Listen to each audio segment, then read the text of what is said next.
ನಮಸ್ಕಾರ ವೀಕ್ಷಕರೇ, ತಮ್ಮೆಲ್ಲರಿಗೂ H16 ನ್ಯೂಸ್ಗೆ ಸ್ವಾಗತ. ಇಂದು ನಾನು ಒಂದು ಗಂಭೀರವಾದಂತಹ ವಿಚಾರವನ್ನ ನಿಮ್ಮ ಮುಂದೆ ತಗೊಂಡು ಬರ್ತಾ ಇದ್ದೀನಿ. ಅದು ಎಲ್ಲಿದು ಅಂತಂದ್ರೆ ನಮ್ಮ ದೇಶದ ಅತ್ಯಂತ ಸೂಕ್ಷ್ಮ ಸಂವೇದನಶೀಲವಾದಂತಹ ವಿಚಾರವನ್ನ ನಾನು ನಿಮ್ಮ ಮುಂದೆ ತೆಗೆದುಕೊಂಡು ಬರ್ತಾ ಇದ್ದೀನಿ. ಅದು ಯಾವುದು ಅಂತಂದ್ರೆ ಕಾಕ್ರೋಚ್ ಜನತಾ ಪಾರ್ಟಿಯ ನೇತೃತ್ವದಲ್ಲಿ ನೀಟ್ ಪರೀಕ್ಷೆ ಸೋರಿಕೆ ಕುರಿತಾಗಿ ಒಂದು ಹಂಗರ್ ಸ್ಟ್ರೈಕ್ ನಡೀತಾ ಇದೆ. ಅದು ಕೂಡ ದೆಹಲಿಯ ಜಂತರ್ ಮಂತರ್ನಲ್ಲಿ.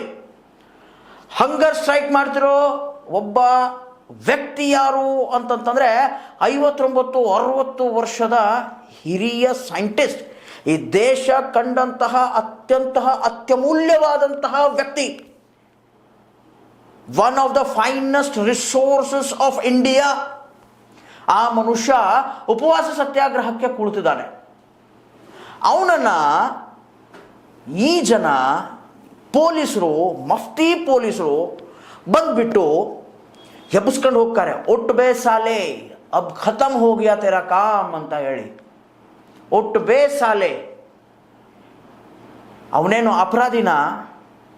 ಯಾರ್ದಾದ್ರೂ ತಲೆ ಹಿಡಿದಿದ್ದಾನ? ಕಳ್ಳತನ ಮಾಡಿದಾನ ಆ ವ್ಯಕ್ತಿ?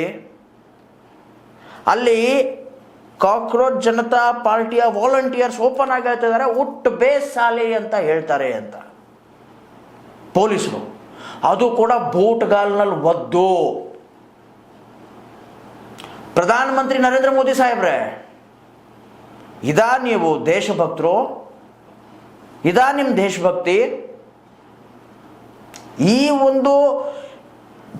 ಒಂದೇನಂತೀರ ನೀವು, ನಿರ್ಲಜ್ಜತನ ಅಂತ ನಾನು ಕರಿತೀನಿ. ಬ್ರಿಟಿಷರು ಕೂಡ ಈ ಪಾರ್ಟಿಯಾದಂತಹ ದೌರ್ಜನ್ಯವನ್ನ ಈ ದೇಶದ ಜನತೆ ಮೇಲೆ ಮಾಡಿರಲಿಲ್ಲ. ನಮ್ಮ ಪೂರ್ವ ಪ್ರಧಾನಮಂತ್ರಿ ನೆಹರು ಅವರು ಒಂದು ಮಾತು ಹೇಳಿದ್ರು, 40-50 ವರ್ಷ ಹೋಗ್ಬಿಟ್ರೆ ಒಬ್ಬ ಅನ್ಪಡ್ ಗವಾರ್, ಹೌದಾ, ಅನ್ಪಡ್ ಗವಾರ್ ಪ್ರಧಾನಮಂತ್ರಿ ಆಗ್ತಾನೆ.